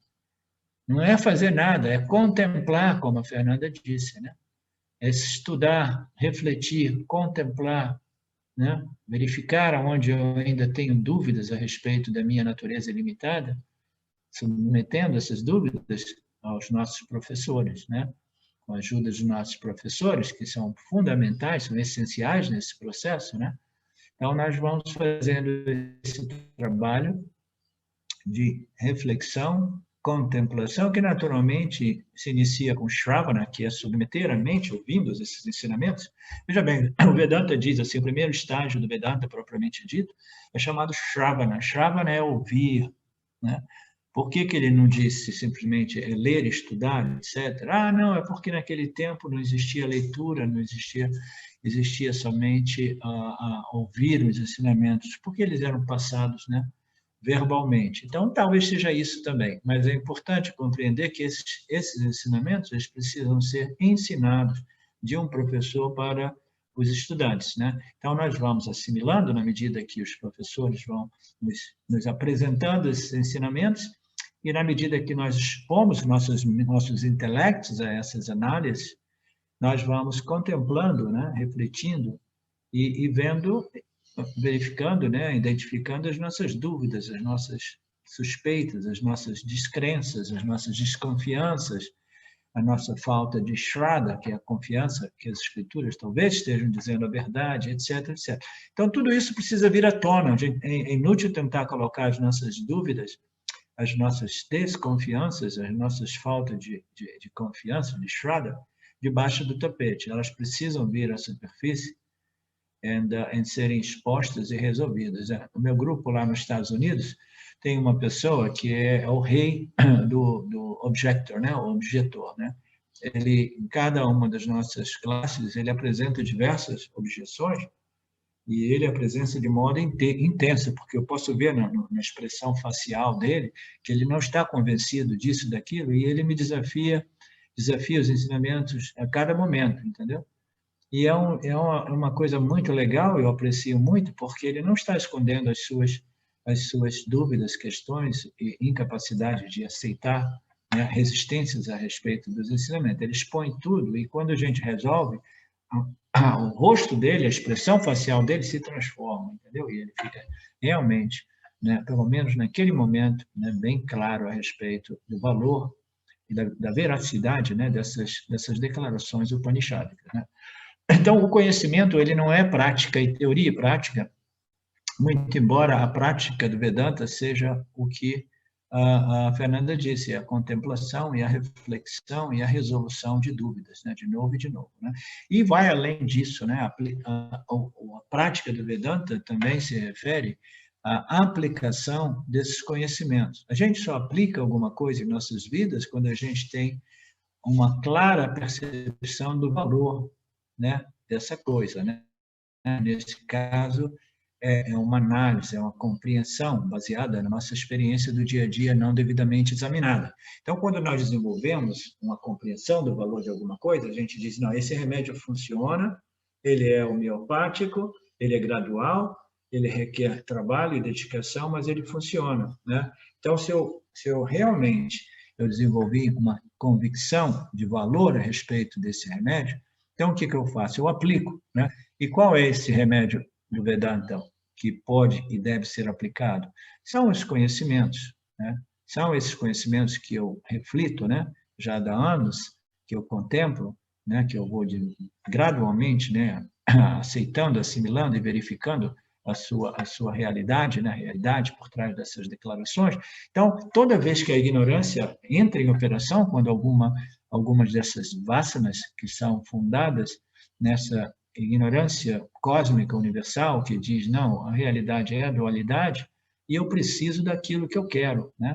Eu tenho uma necessidade de haver isso e aquilo. Sem isso e aquilo, eu sou realmente, né, numa situação muito limitada, né? Então, essa ignorância, toda vez que ela vem à superfície e ela começa a nos operar, aí, de novo, entra a prática do Vedanta, porque a gente pode praticar o Vedanta através da estudo e contemplação, na tranquilidade dos nossos momentos, né, de estudo, de reflexão, no nosso quarto de meditação, digamos assim, mas a vida nos chama e nós temos que interagir com o mundo, e toda vez que essas ignorâncias vêm à tona, nós precisamos aplicar esses conhecimentos, né? E como a gente sabe que é ignorância? Como é que a gente consegue distinguir se uma vasana chega aqui na minha mente consciente e é uma vassa fundada na ignorância ou no conhecimento? Como é que a gente consegue distinguir isso, Bruna?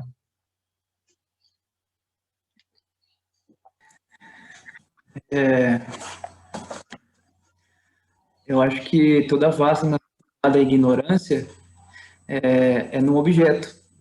Então, eu vou estar sempre indo atrás de um objeto e esse objeto não vai me realizar, né?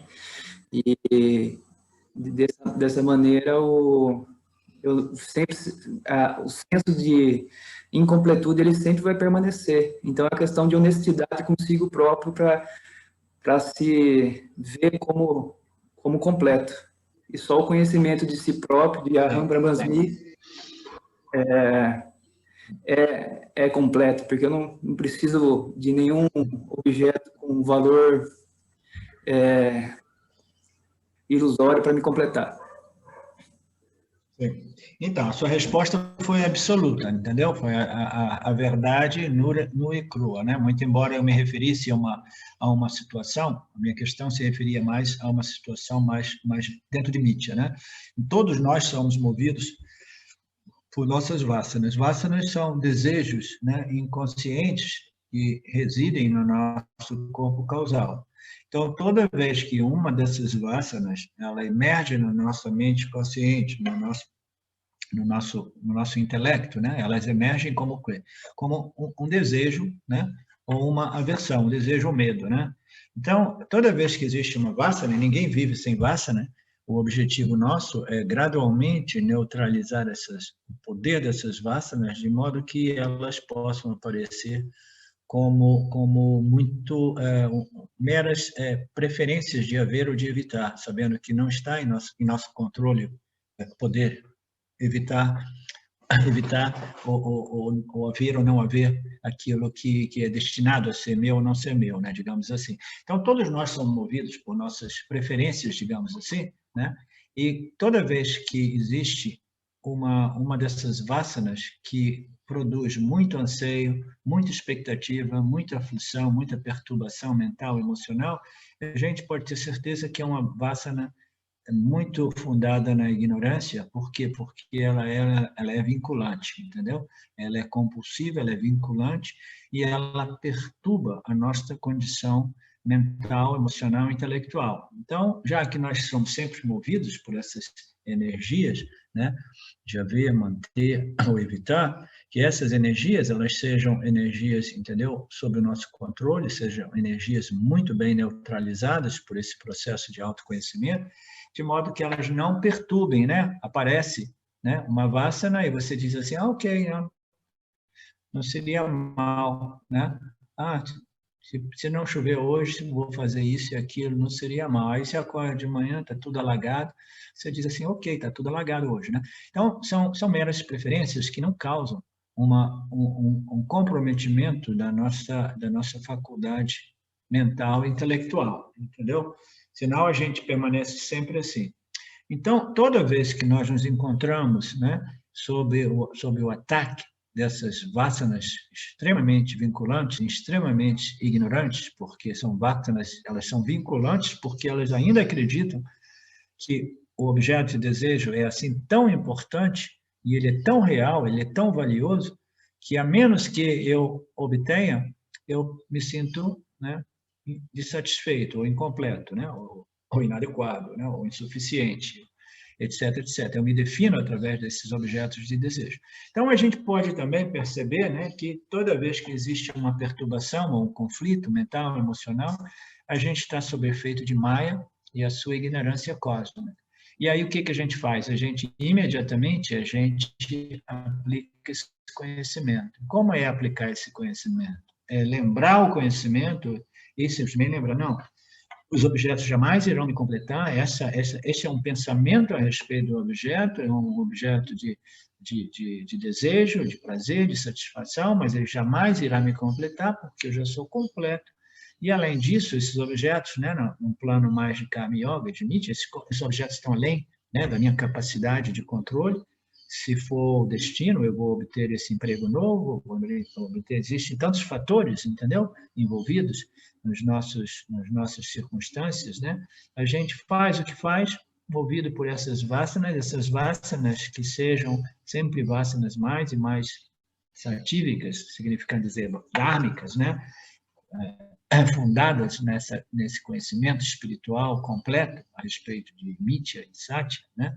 Então, as nossas vasanas vão sendo purificadas, de modo que nós continuamos sendo operados por vasanas, mas sem sofrer toda aquela perturbação mental, emocional e intelectual derivada dessas vasanas extremamente ignorantes, né?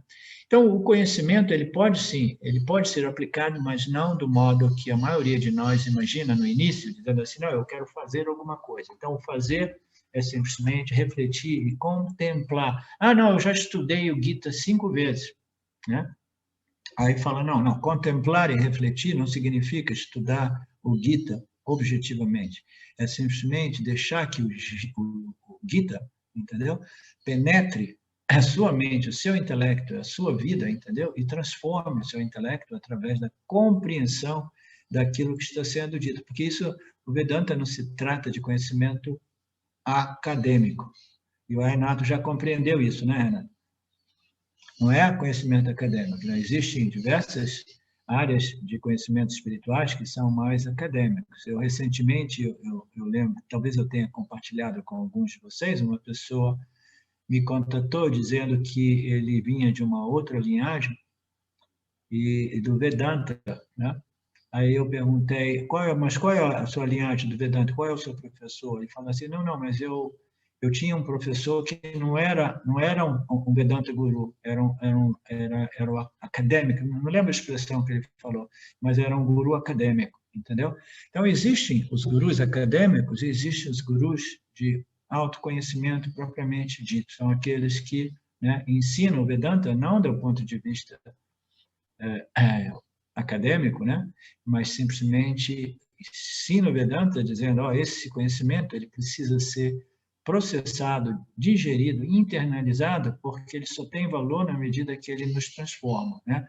Então, ele precisa ser aplicado literalmente, né? Nós precisamos nos tornar o laboratório dos Upanishads, de modo que ele possa transformar a nossa experiência humana, né? De modo que a gente possa experienciar essa ordem aparente do ponto de vista da minha plenitude como consciência, né? Então, essa é a prática do Vedanta. Normalmente, o conhecimento não é algo a ser praticado, a mente precisa estar aberta, você recebe um objeto, né? Você recebe o conhecimento do objeto, o conhecimento do objeto é sempre fiel ao objeto, isso ocorre naturalmente, dependendo do objeto de conhecimento, né? Então, o autoconhecimento, no entanto, é único porque a autoignorância é reconhecidamente obstinada, né? Ela é persistente e ela resiste ao autoconhecimento. O autoconhecimento ele é muito simples, mas ele é difícil devido a essa ignorância ser profundamente arraigada no psíquico humano, né? Essa noção de dualidade e de valor dos objetos que servem o propósito de me completar, né? Então, isso é o autoconhecimento. É o conhecimento a respeito da minha real natureza, que, devido ao Maya, essa ignorância universal, ela aparece como inadequada, insuficiente, limitada, etc., etc., né? Então, essa é a dificuldade de todo buscador de moksha, buscador da libertação desta ignorância, desta reversão, né, imposta por Maya. A autoignorância, eu sou pequeno, inadequado, insuficiente, incompleto, tem se disfarçado de conhecimento por toda a vida. Então, a gente acredita, eu sou este aparato corpo-mente, e eu me sinto limitado, inadequado, insuficiente, etc. E isso é fato, né? Quando a gente tem uma noção, um pensamento como fato, a gente imediatamente assume isso como o quê? Como conhecimento, né? Não, qual é o seu conhecimento a respeito de você mesmo? É que eu sou um engenheiro, entendeu? Eu não sou nem um engenheiro muito bom, mas dá para o gasto, né? Então, o cara se define como engenheiro, né? Então, quando você realmente quer saber se esse é um conhecimento ou se esse é um conhecimento equivocado a respeito daquilo que você é realmente, você precisa submeter a sua mente aos ensinamentos dos Upanishads que irão gradualmente revelar a real identidade desse indivíduo jiva, né? Então, essa ignorância universal, né, ela vai ser passada de geração a geração a todos os jivas humanos que recebem, né, essa herança de sentimento de pequenice, inadequação e incompletude derivada da identificação com o corpo. E ela aparece como se fosse conhecimento de verdade, porque as sociedades, a cultura em geral, ela vai apoiar, sustentar isso. Não, olhe para você, você é bonito, você é feio, você é alto, você é baixo, você é isso, você é aquilo, você deveria usar um sapato com taco mais alto, porque, entendeu? E, não, você deveria ser mais magro, mais gordo, né? Compra uma peruca, Marcelo, porque você fica melhor de cabelo, etc. Então, todas essas noções, né, elas são impregnadas nas nossas culturas, né, essa ignorância, né? Mas a gente sabe, chegando no Vedanta, que tudo isso é ignorância disfarçada de conhecimento, né? ignorância disfarçada de sabedoria, né? Então, na primeira vez que você ouve Vedanta, em geral, não se torna a ignorância de repente, na primeira volta que você ouve Vedanta. Então, na primeira vez que você ouve Vedanta, você ouve assim, não é possível que seja conhecimento, seja eu não sou corpo-mente. Não, de repente tem alguma coisa de conhecimento, de realidade, de conhecimento nisso, né? Mas eu não estou totalmente convencido, porque eu apenas entrei em contato com Vedanta, mas alguma coisa soa dentro da gente, assim, esses Upanishads, eles disseram alguma coisa. Primeira vez que eu ouvi, ele falou assim, você é inteiro, cheio e completo, entendeu? Você é infinitamente ilimitado, você é o ser único. Então, às vezes soa isso intuitivamente, como soou para mim, muito provavelmente soou para todos vocês, e a gente percebe assim, não, eu acho que existe uma verdade, existe um conhecimento realmente, né, verídico, né, real a respeito dessas declarações. A gente, sem muito convencimento, a gente acaba entrando no mundo do Vedanta, né?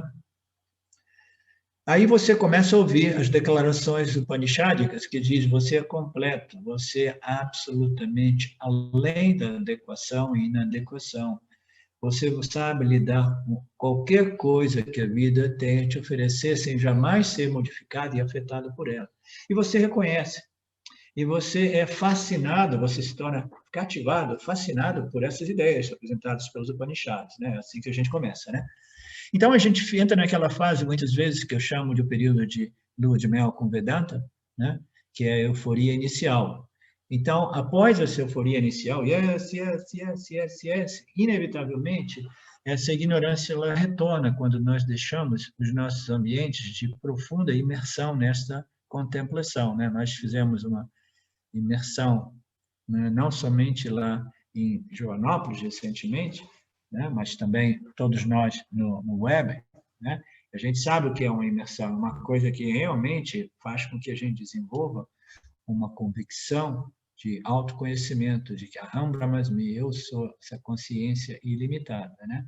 E muitas vezes nós saímos desses ambientes extremamente satívicos, né?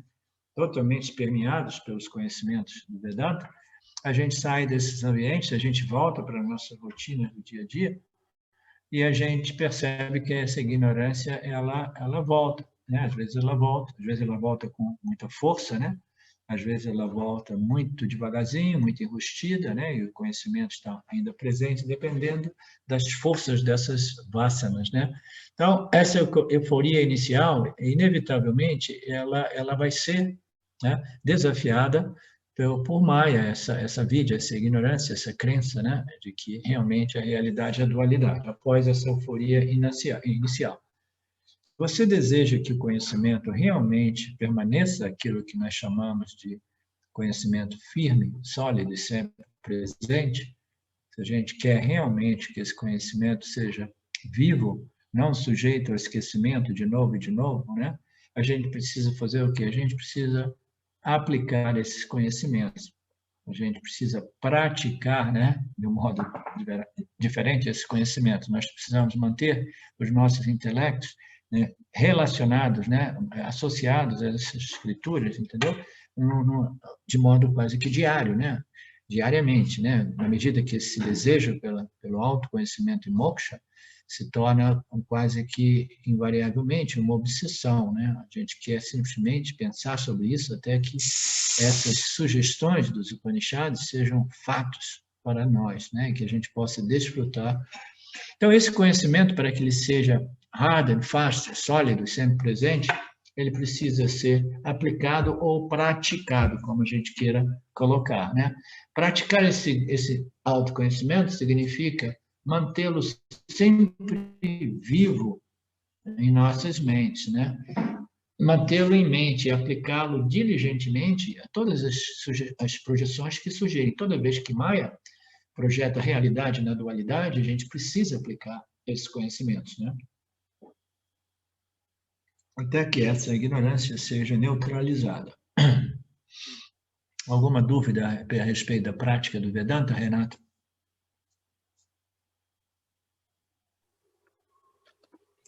Apenas assimilar e viver ela no dia a dia, né? E ficar atento às manifestações, aos retornos da ignorância, né, professor? Sim, permanecer atento e na medida que...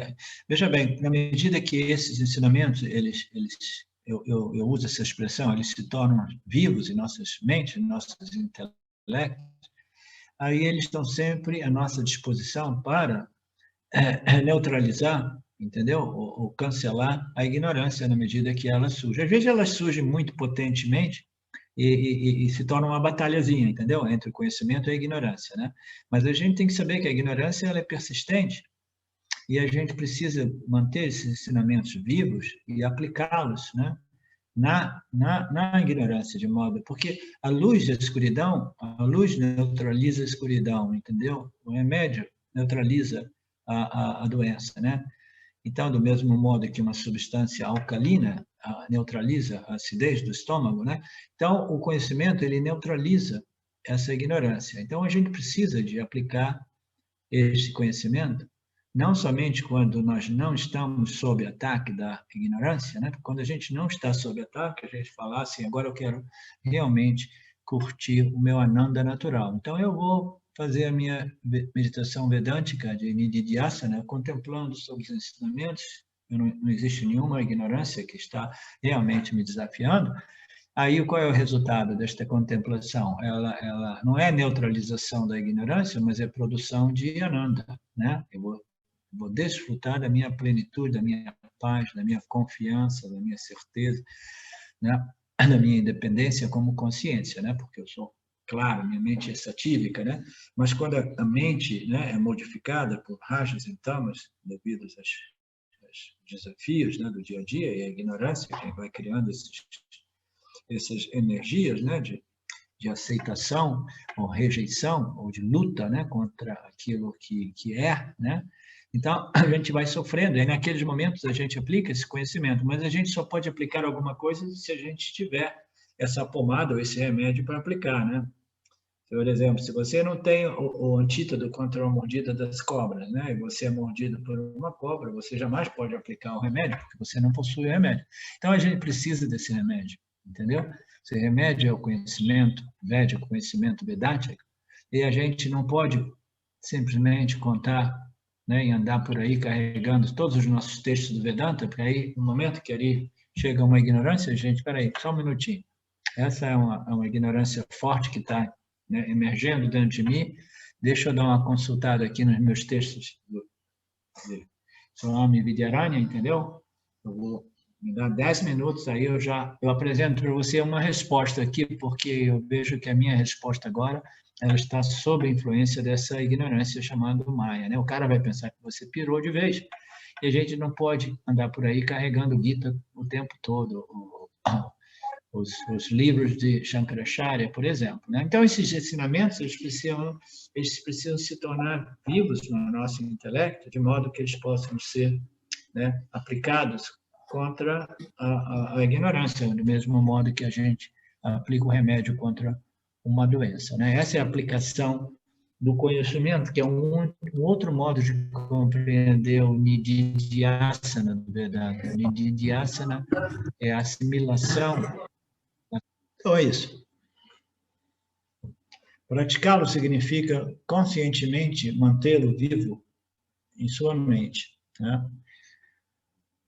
O verso seguinte, 247, se a crença de que a dualidade é real acontecer de novo e de novo, né, negue-a reiteradamente até que ela desapareça, né?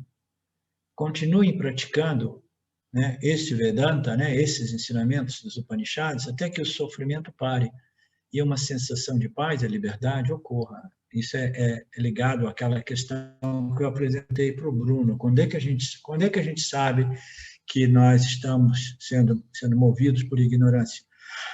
É porque a gente está experimentando desconforto, né? Sofrimento, né? Dor, conflito, né? Então, a gente aplica esses conhecimentos, né? Negando esses conhecimentos equivocados que dizem que a realidade é a dualidade. Então, a gente vai negar esses conhecimentos através da aplicação, né, repetida, reiteradamente, né, até que essa ignorância desapareça. e você continue praticando até que o sofrimento é aquele alarme que diz pé, pé, pé, ignorância em ação, pé, pé, pé. Você está experimentando o quê? Desconforto, sofrimento, agitação, entendeu? Etc. Então, quando tem isso, é um sinalizador de que nós estamos sob o feitiço de Maya, né? Então, até que continue praticando esse autoconhecimento, até que o sofrimento pare, até que você comece a perceber e experimentar uma sensação de tranquilidade, de paz, de confiança e liberdade, né? Então, este é o benefício do autoconhecimento e é o mokshômetro, quando você quer medir o quanto nós já estamos, né, elevados espiritualmente no autoconhecimento, a gente usa esse mokshômetro, né, que um dos aspectos dele é perceber que essas contrações, né, essas reações negativas, esses sentimentos negativos e respostas negativas, elas ocorrem muito menos frequentemente, né? Então, você continue aplicando esses conhecimentos até que você tenha essa experiência, né, de ananda, de sensação de paz, tranquilidade e liberdade, né? É mais difícil praticar a dualidade do que a não dualidade, né? Então, por que o Vidyaranya diz isso? É mais difícil praticar a dualidade. É porque a dualidade, ela causa sofrimento, né? A gente diz, não, mas é tão já arraigado, é tão já um hábito, né? É tão já, né, praticado por todos, eu pratico a dualidade de uma infinidade de nascimentos, né? Que para mim essa ignorância se tornou natural, mas como nós já vimos em diversos, né, conhecimentos, os ensinamentos, aquilo que é natural para a gente não procura remover.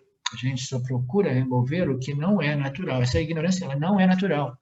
É por isso que o indivíduo ele está tentando, de novo, remover esse sentimento de limitação, mas equivocadamente, através do ganho dos objetos de desejo, né?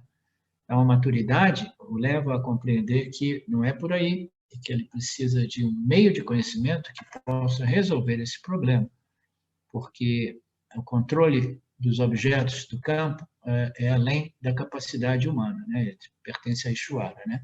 Então, essa dualidade, ela não é natural e é realmente difícil praticá-la, muito embora ela tenha se tornado quase como a minha segunda natureza, mas é uma natureza que nós não aceitamos, nós fazemos tudo para remover esse sentimento de limitação que é originado da crença na dualidade. Então, é muito difícil, é muito doloroso, o preço altíssimo que a gente paga para praticar a dualidade.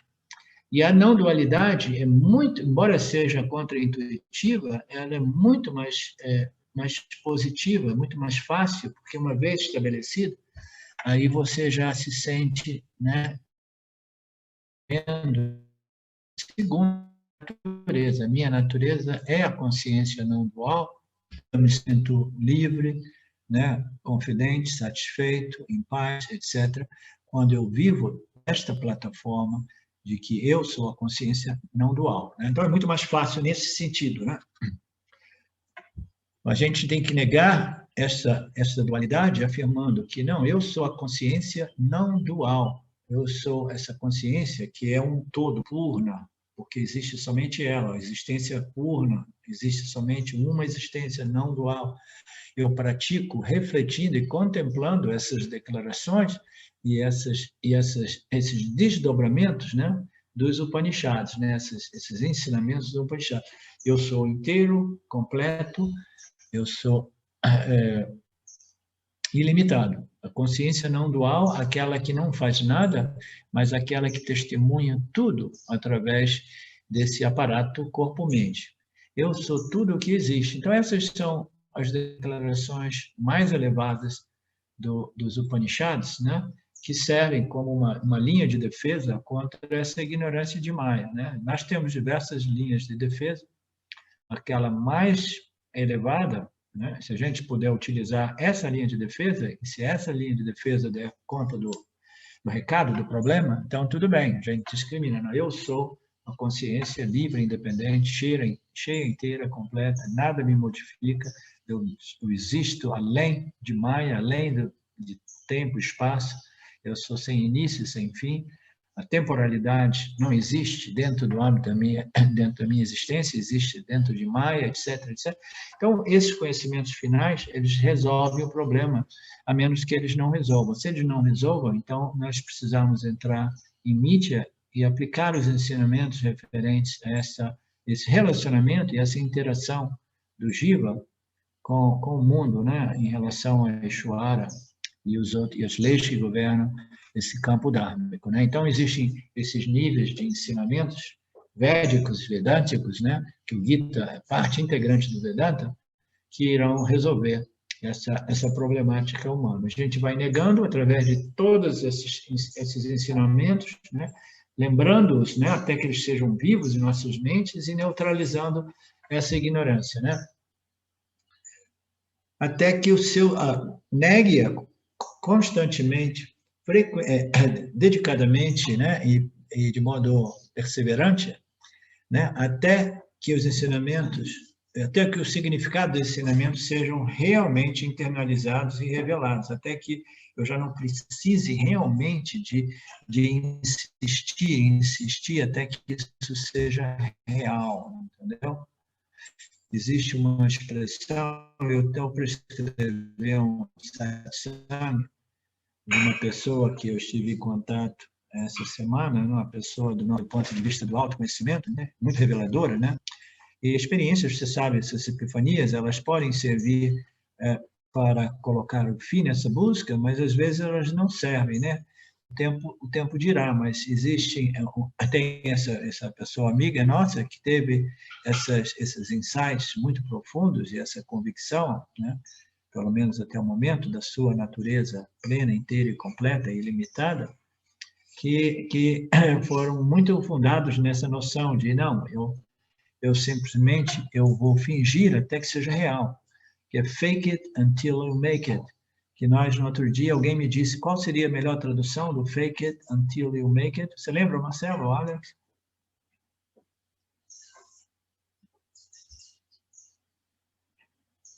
É isso mesmo, fingir até que... Arlindo, eu lembrei, mas eu não conheço expressão em português que tenha isso, né? Finja até que seja real, né? Alguma coisa assim, né? Tá, então, no Vedanta, né, existe esse conceito, né? Você fake it until you make it. Você finja, você repita para você mesmo, entendeu? Eu sou em minha real, primária, entendeu? Superior identidade, natureza, eu sou a consciência e eu sou inteira, sou cheia, sou completa, sou ilimitada, né? Nada pode me afetar e eu sou além da temporalidade, etc.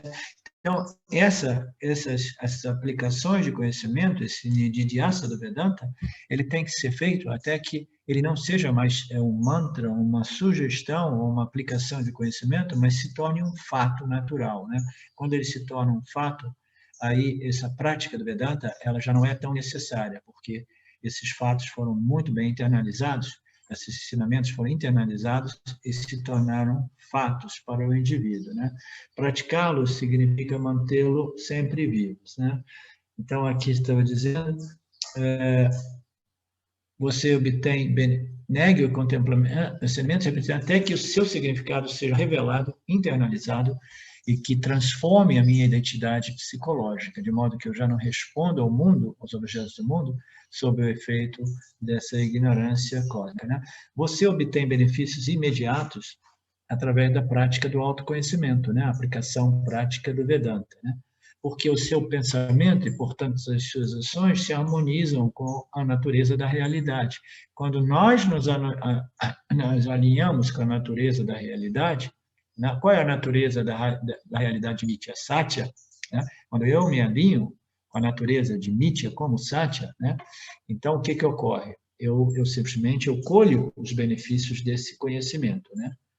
E os benefícios é esse sentimento de Shanti, né? De satisfação, de paz e de ananta experiencial, né? Que aparece principalmente como paz e contentamento, né?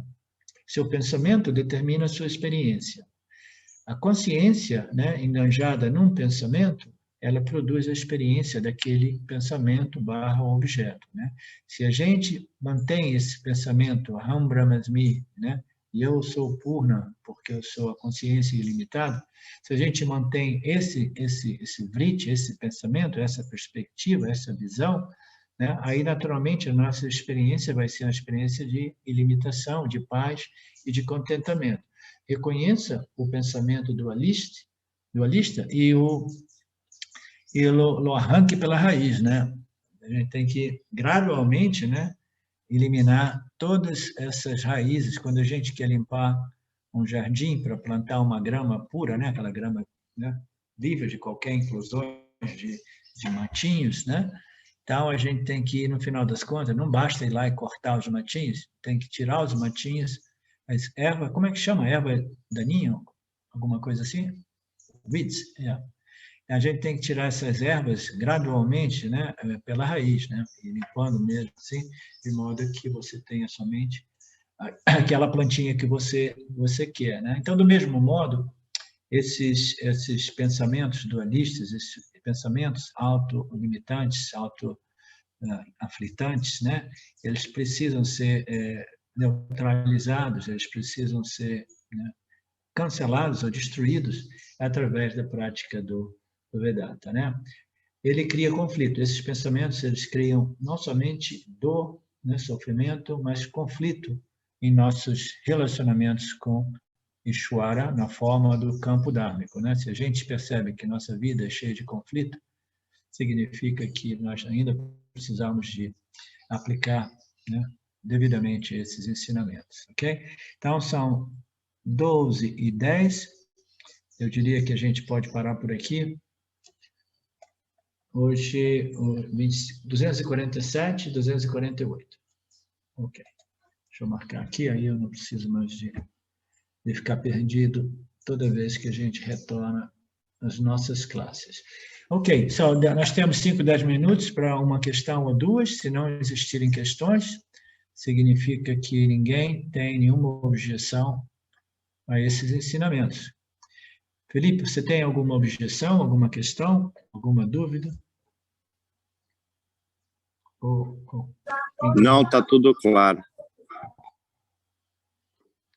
Ok. Ô, Arlindo. Oi, Cardoso. Tudo bem? Eu concluí aí, já há algum tempo, que a questão do esclarecimento, do conhecimento direto de Brahman, da consciência original, ela, como eles dizem, é simples, né? Eles falam que é simples, né? Os gurus falam que é conhecimento simples, tal, que ele já é realizado, já existe, é a tua natureza real. Então, na realidade, eu concluo que o único problema nosso são os obstáculos, são as vássanas negativas, que você tem que bater em cima delas. Porque a autorrealização já existe, é uma realidade. O que te aprisiona ao aparato corpo-mente é os obstáculos individuais, que cada um tem os seus, né? Cada mumuxo, né? Cada indivíduo tem o seu, e a questão de Maya, né? Que ela está ali como uma projeção e que você tem que combater isso aí. O combate em cima... O que eu queria dizer é o seguinte, nós temos que dissolver os obstáculos. Você concorda com isso? Exatamente. Muito bem colocado. Esse conhecimento direto e imediato, que é dito ser a coisa mais simples que existe, por quê? Porque essa consciência que nós somos, ela é muito auto-evidente, ela é auto-luminosa, ela é presente, permeando, iluminando, revelando cada uma de nossas experiências como a luz do iluminador, a consciência, a existência pura, iluminando o intelecto e existe. Esse reconhecimento é muito simples. Mas, como você está dizendo, este reconhecimento é um estágio inicial que ele precisa frutificar como autoconhecimento firme, e para isso nós precisamos realmente de remover os obstáculos, né? Os obstáculos são essas vasanas, essas tendências, né, profundamente vinculativas e arraigadas, né, que nos projetam na direção dos objetos de desejos ou nos faz correr, fugir, né, dos objetos de aversão, né?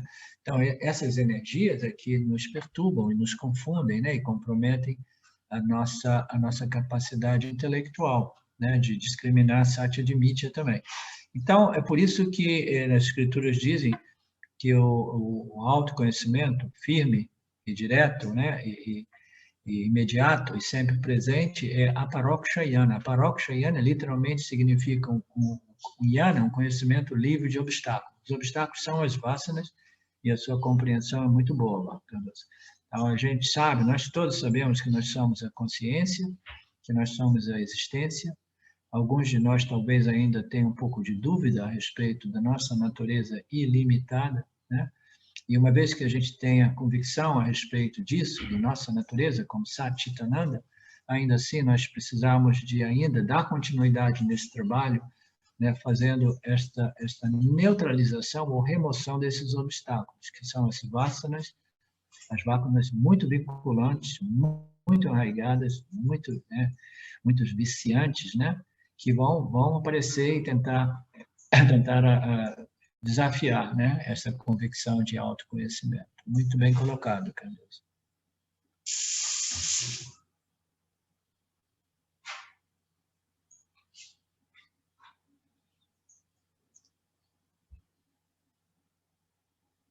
Om Purnamada Purnamidam Purnamudachyate Purnasya Purnamadaya Purnameva Vashishyate.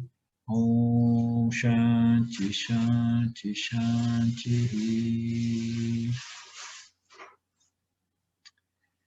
Ok? Obrigado a todos. Obrigado ao Lorde Ishwara. Então, a gente se vê na semana próxima, se não antes. Ok? Namastê, beijos e abraços e até breve.